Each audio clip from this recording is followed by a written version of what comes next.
কবর তোমার বাপকে ছাড়ে নাই, কবর তোমার দাদাকে ছাড়ে নাই, কবর তোমার বংশের কাউকে ছাড়ে নাই, তোমারে ছাড়বে কেন? আমার বাপ চাচাকে নিয়ে গেল, প্রিয় নওজোয়ান, সেই কবর তো তোমাকেও একদিন নিয়ে যাবে। হাত্তা ইদা জাআ আহাদাহুমুল মাউত ক্বালা রাব্বিরজিউন। আল্লাহ বলে, মৃত্যুর সময় যখন ঘনিয়ে আসে, মালাকুল মউত আজরাইল যখন সামনে এসে হাজির হয়, আজরাইলকে এক নজর দেখে নাফরমান বেঈমান চিৎকার করে বলে, আল্লাহ, আমারে একটা বারের জন্য দুনিয়ায় আবার কিছু সময় থাকতে দাও। আল্লাহ জিজ্ঞেস করে, বান্দা কি করবা? নাফরমান বলে, লাল্লি আমালু সালিহান ফীমা তারাকতু। কোরআন শরীফের আয়াত। নাফরমান চিৎকার দিয়ে বলে, আল্লাহ, এবার যদি একটু সময় দুনিয়ায় থাকতে দেন, আমি যে আমলগুলো ইতিপূর্বে করি নাই সবগুলো নেক আমল এখন থেকে করব। আল্লাহ বলেন, কাল্লা কাল্লা, না বান্দা, কখনোই না। এই শব্দ এটা কোরআনে বারবার আছে, কাল্লা। এখানেও বলছেন আল্লাহ, কাল্লা সাউফা তা'লামুন, সাবধান বান্দা, কখনোই হবে না। যত বড় দুনিয়ায় সাজাও না কেন, বিল্ডিং যত মজবুত হোক না কেন, দুনিয়া ছেড়ে দিতেই হবে, কখনোই তুমি থাকতে পারবা না। ইন্নাহা কালিমাতুন হুয়া কাইলুহা। আল্লাহ বলেন, মালাকুল মউত আজরাইলকে দেখে দুনিয়ায় থাকতে চাওয়া, এটা তোমার একটা কথার কথা। আমি যদি আবারও তোমাকে ফেরত দেই, আবারও তুমি নাফরমানিতেই লিপ্ত থাকবা। 60 বছরে ফিরতে পারলা না নাফরমান, বুঝ হয়ে গেছে বেঈমান, আর তুমি ফিরবা না। এজন্য বন্ধু, ফিরতে চাইবেন, এই সময়ের কথা মনে পড়বে। প্রিয় যুবক, কিশোর, নওজোয়ান ছেলেরা, তোমাদেরকে বলবো, এই রাত মনে পড়বে। এই যে বছরের পর বছর, দিনের পর দিন ফজরের নামাজ পড়ো না, খোদার কসম এই সময়ের কথা একদিন মনে পড়বে। সেদিন তুমি পড়তে চাইবা, সেদিন তুমি ফিরতে চাইবা, কিন্তু আল্লাহর কসম একবারের জন্য আল্লাহ তোমারে দুনিয়ায় ফেরত দিবে না। কোরআন শরীফে আছে, হাসরের ময়দানেও জাহান্নামী নাফরমান বলবে, আল্লাহ, দুনিয়ায় একটু ফেরত যেতে দেন।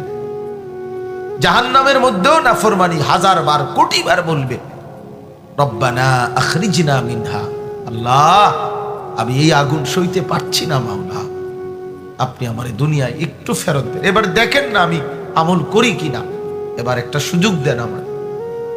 কোরআন শরীফে আছে, বারবার আল্লাহ বলবে না না। শেষ পর্যন্ত আল্লাহ নারাজ হয়ে জাহান্নামীর ভীষণ চিৎকারের কারণে বারবার সে দুনিয়ায় যেতে চাইবে। একটা সময় আল্লাহ বলবে, ক্বালা খসাউ ফিহা ওয়ালা তুকাল্লিমুন। কোরআন শরীফের আয়াত। আল্লাহ তখন এক পর্যায়ে জাহান্নামীকে বলবে, বেঈমান, তুই অনন্তকালের জন্য জাহান্নামী পড়ে থাক, আর কোনো শব্দ করবি না, ওয়ালা তুকাল্লিমুন, আর কথা বলবি না। আল্লাহর কসম তাফসিরে আছে, এরপরে আর জাহান্নামীর মুখ দিয়ে কোনো আওয়াজও নেই। আল্লাহ যদি বলে ফেলে এই কথা, আর কথা বলবি না বেঈমান, তো আর কোনো কথা বের হবে না। এই জন্য প্রিয় বন্ধু, আমার কথা এটাই। আসলাম আর গেলাম, একজন পরিচিত হুজুরের ওয়াজ শুনলাম, দেখে আসলাম, এগুলো কোনো বিষয় না। বরং আমরা রাত গভীরে, আমরা প্রত্যেকেই এই ঠান্ডা কুয়াশার মধ্যে নীরবে, এই ছেলে এই লাইট এটা বন্ধ করে বেটা, এই বেটা অপদার্থ কোথাকার বেটা, বলছি না বেটা মোবাইল বন্ধ করতে, বেটা নিচে নামাইতে। কিছু মানুষ চূড়ান্ত অসভ্য, মনে রাখবে, চূড়ান্ত, মানে মোবাইল যার কলজার ভিতরে ঢুকে গেছে, রক্তের সাথে যার মিশে গেছে, সে মোবাইল থেকে তার একটা হাতও যদি আপনি খুল্লালার, একটা পাও যদি খুল্লা ফেলেন, হে মানতে রাজি, তো মোবাইল থেকে সে আলাদা হইতে রাজি। এই হলো জিন্দিগি। এই অসভ্য জিন্দিগি একদিন তোমাগরে ফকির বানাবে, ফকির। মনে রাখো বাবা, একদিন ফকির বানাবে। রাজপ্রাসাদের সম্পদও শেষ হয়, রাজার ভান্ডারও ফুরায় যায়। রাজার ভান্ডার ফুরায় না, রাজার ভান্ডারও ফুরায় যায়। মান ইয়াহদিহিল্লাহু ফালা মুদিল্লা লাহু ওয়া মান ইউদ্লিলহু ফালা হাদিয়া লাহু ওয়া নাশহাদু আল্লা ইলাহা ইল্লাল্লাহু ওয়াহদাহু লা শারীকা লাহু ওয়া নাশহাদু আন্না সাইয়্যিদানা ওয়া হাবিবানা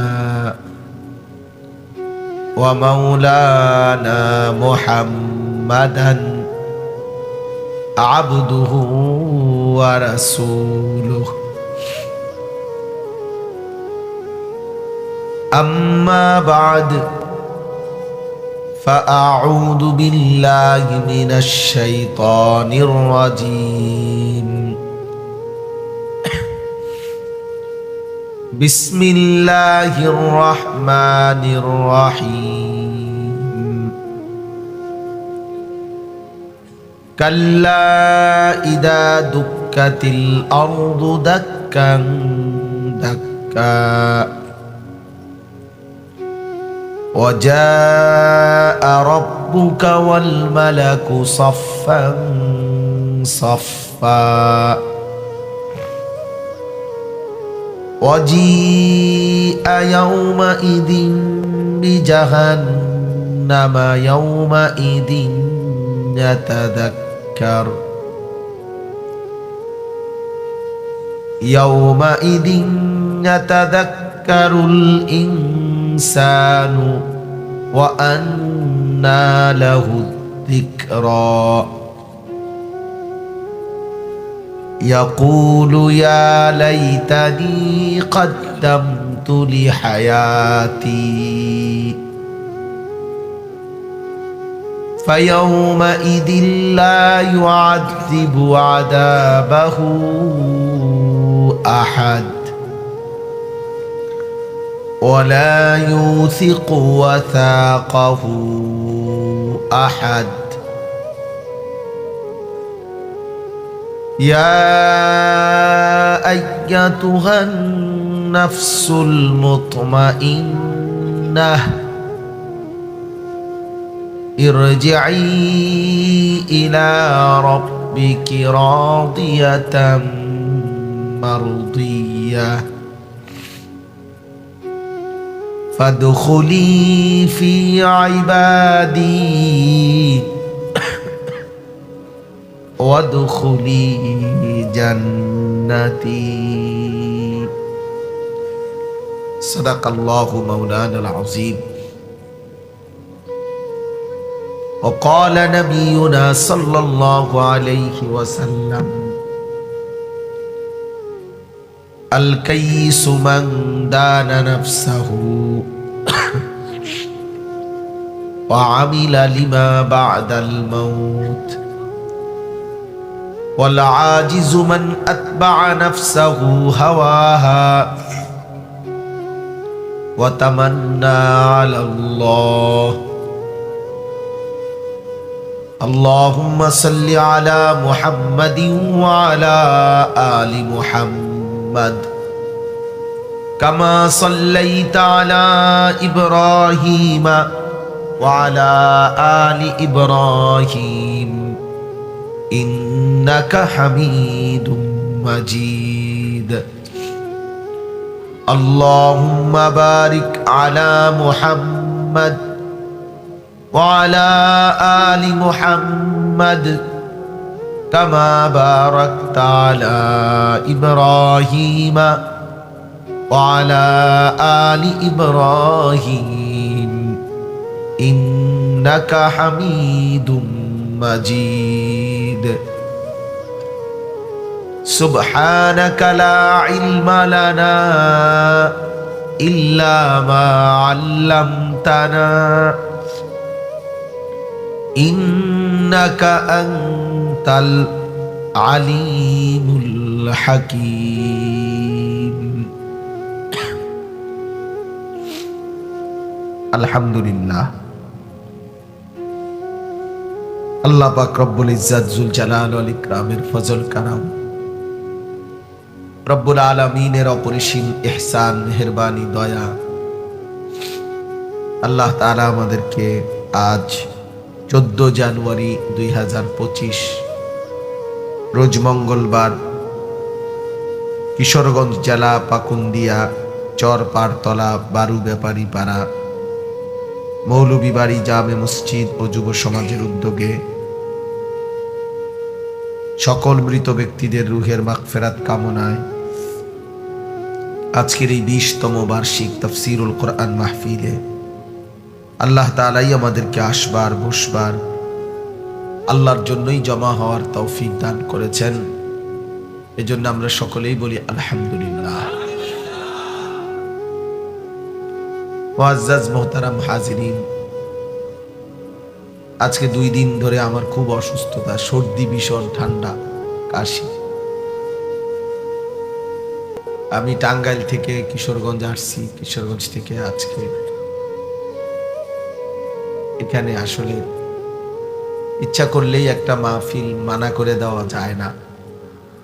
প্রতিটা মাহফিলের পিছনে অনেক কষ্টের আয়োজন থাকে, অনেক আশা আকাঙ্ক্ষা নিয়ে মাহফিলের ইন্তজাম করা হয়।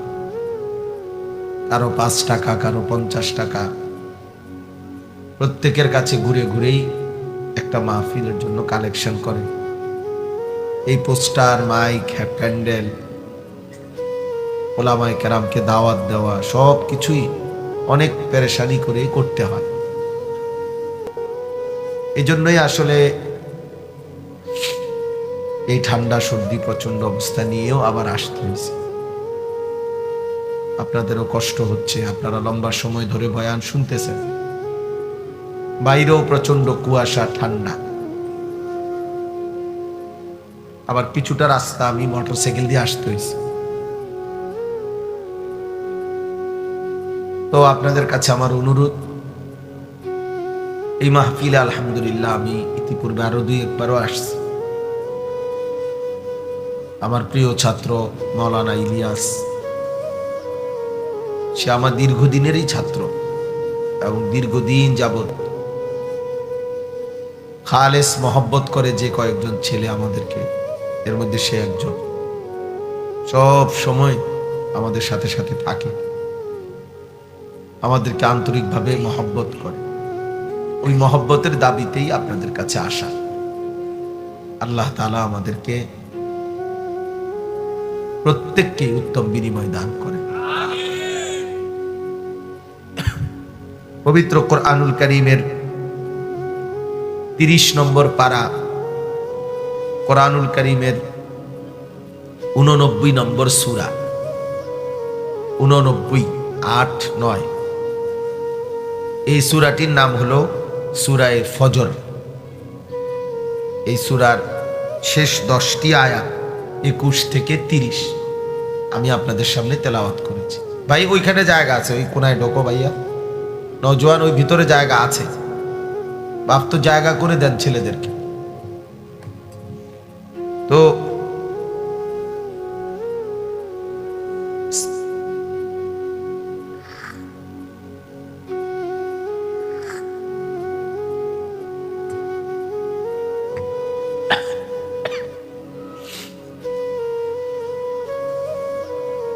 এই 89 নম্বর সূরাটির নাম হলো সূরায়ে ফজর। এই সূরার মধ্যে মোট 30টা আয়াত, ছোট্ট সূরা। এই 30 আয়াতের মধ্যে শেষের 10 আয়াত 21 থেকে 30 আমি এইমাত্র তেলাওয়াত করেছি। ইনশাআল্লাহ এই আয়াতগুলোর অর্থ এবং তার সাথে প্রাসঙ্গিক সামান্য কিছু কথা আরজ করতে চাই। আল্লাহ তাআলা আপনাদেরকে তৌফিক দান করেন। কেউ 20 কিলোমিটার দূর থেকে আসছেন, কেউ 30 কিলোমিটার দূর থেকে আসছেন, বক্তা তো তার চাইতে বেশি দূর থেকে আসছেন। তাহলে কাজে সেই হিসাবে আমি না মহব্বত করি বেশি, আমি আসছি দূর থেকে বেশি, ঠিক না? আমি আমাদের জসিম ভাই, আমরা অনেক দূর থেকে আসছি।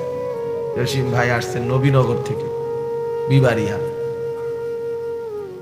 তাহলে সেই হিসাবে আমরা আপনাদেরকে বেশি মহব্বত করি।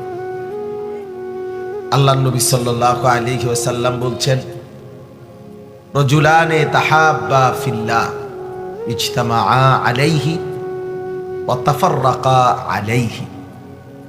এমন দুই ব্যক্তি যারা একজন আরেকজনকে আল্লাহর জন্য ভালোবাসে, দুইজন একত্রিত হয় তো আল্লাহর জন্য একত্রিত হয়, দুইজন আলাদা হয় আল্লাহর জন্য আলাদা হয়। আল্লাহ নবী সাল্লাল্লাহু আলাইহি সাল্লাম বলেন, এমন ব্যক্তিদেরকে উভয়কেই আল্লাহ তাআলা হাসরের দিন আল্লাহ তাআলার আরশের নিচে ছায়া দান করে। তাইলে এটা বহুত মুবারক বিষয়। আপনারা আলেমদেরকে ভালোবাসেন, আলেমরা আপনাদেরকে ভালোবাসে। এই উভয় ভালোবাসাটাই যদি ইখলাসের সাথে হয়, আল্লাহর সন্তুষ্টির জন্য হয়, তো ইনশাআল্লাহ আশা করা যায় হাসরের দিন উভয়েরই উপকার হবে, উভয়ই আল্লাহর আরশের নিচে ছায়া লাভ করে। আল্লাহ তাআলা আমাদেরকে এমন ভালোবাসার তৌফিক দান করে। বাস্তবিক অর্থে এই নওজোয়ান ছেলে যারা, তোমরা একটা কথা মনে রাখতে হবে, ভালোবাসা, মহব্বত, এই প্রেম, ভালোবাসা, মহব্বত শুধুই কেবল হালাল ভাবে যেটা, সেটাই ভালোবাসা। এজন্য দুনিয়ার মধ্যে নারী পুরুষের অবৈধ যে সম্পর্ক, ছেলে মেয়ের বিবাহ বহির্ভূত যত সম্পর্ক, এটা আসলে ভালোবাসা না, এটা প্রেম না, এটা মহব্বত না। যেটা হারাম এটা ভালোবাসা হয় না। কোরআন এবং সুন্নাহর মধ্যে এই বিবাহ বহির্ভূত নারী পুরুষ ছেলে মেয়ের যে কোনো ধরনের সম্পর্ককে কোরআনের ভাষায়, রাসূলের ভাষায় এটাকে বলা হয়েছে জিনা, ব্যভিচার, ব্যভিচার। এজন্য জিনা কখনো ভালোবাসা না, জিনা তো অপরাধ, ভালোবাসা তো অপরাধের নাম না, জিনা তো পাপ।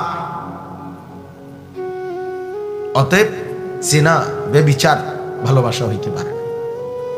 এটা প্রসঙ্গক্রমে বললাম। ছেলে মেয়ের যে কোনো বিবাহ বহির্ভূত সম্পর্ক এটা জিনা। রাসূলুল্লাহ সাল্লাল্লাহু আলাইহি ওয়াসাল্লাম বলছেন, চোখের জিনা ভিন নারীকে দেখা, হাতের জিনা পর নারীকে ছুঁয়ে দেওয়া, তার শরীর স্পর্শ করা, কানের জিনা ভিন নারীর হারাম কথা, গুনাহের কথা, অবৈধ সম্পর্কের কথা তার শোনা,